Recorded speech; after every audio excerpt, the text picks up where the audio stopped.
के लिए बने हमारे गार्जियन लोग। एक लाइन हम सुना दे। सुहाग रात के सेंट कक्ष में दुल्हा दुल्हन बैठल बड़न, एक दूसरे से अनजान बड़न, लव मैरिज वाला ना अरेंज मैरिज वाला, एक दूसरे से अनजान बड़न, एक दूसरे से परिचय करत बड़न। का कहे ए गुड़िया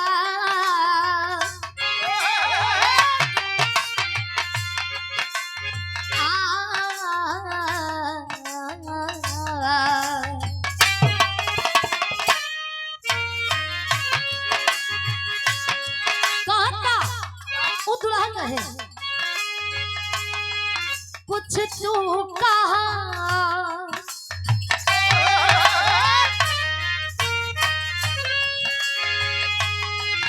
कुछ तू कहा कुछ हम कहीं कुछ बोला बतिया बना कुछ तू कहा कुछ हम कहीं कुछ बोला बतिया बना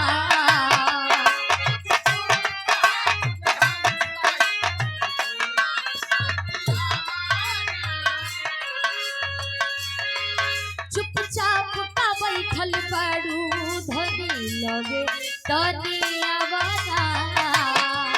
चुपचाप का बैठल बड़ू धनी लगे तनिया बना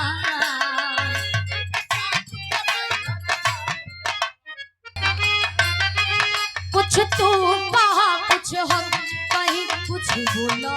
बतिया बना चुपचाप का बैठल बड़ू धनी लगे तनिया बना तब पहले दिया दुल्हन बोले बतिया बेटे ध्यान कर बकाए राजा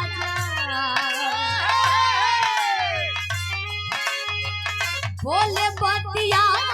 बेटे ध्यान कर बकाए राजा आजवाली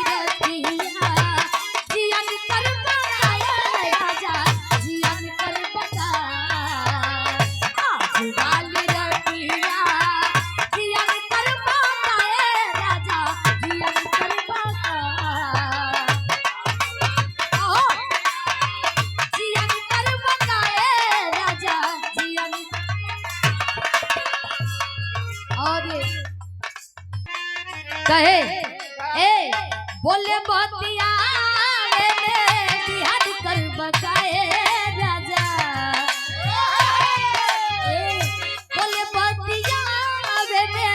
ध्यान कर बकाए राजा आज वाली रतिया जियान कर बकाए राजा जियान कर बका आज वाली रतिया जियान कर बकाए जियान कर बका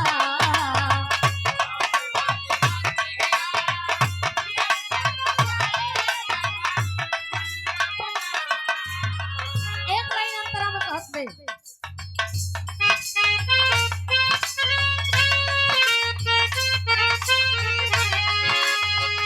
काके जोरा जोरी चारे बनवा के खींचता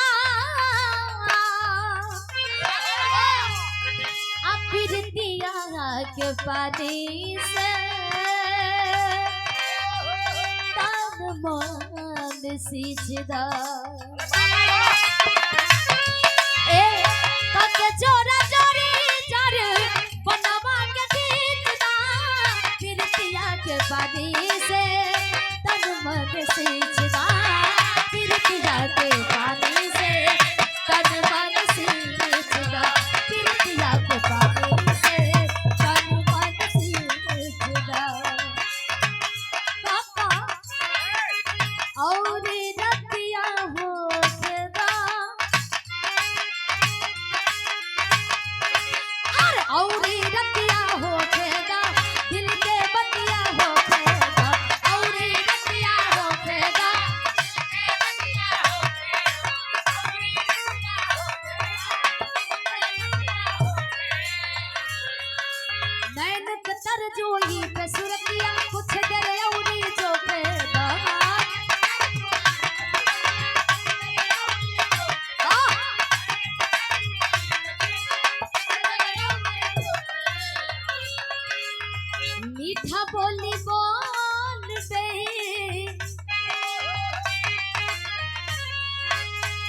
मीठा बोली बोलबे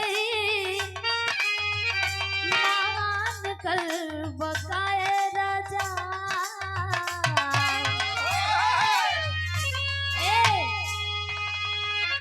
मीठा बोली बोलबे मान कर बकाए राजा हो रही में गंगा से मान कर बकाए राजा आज वाली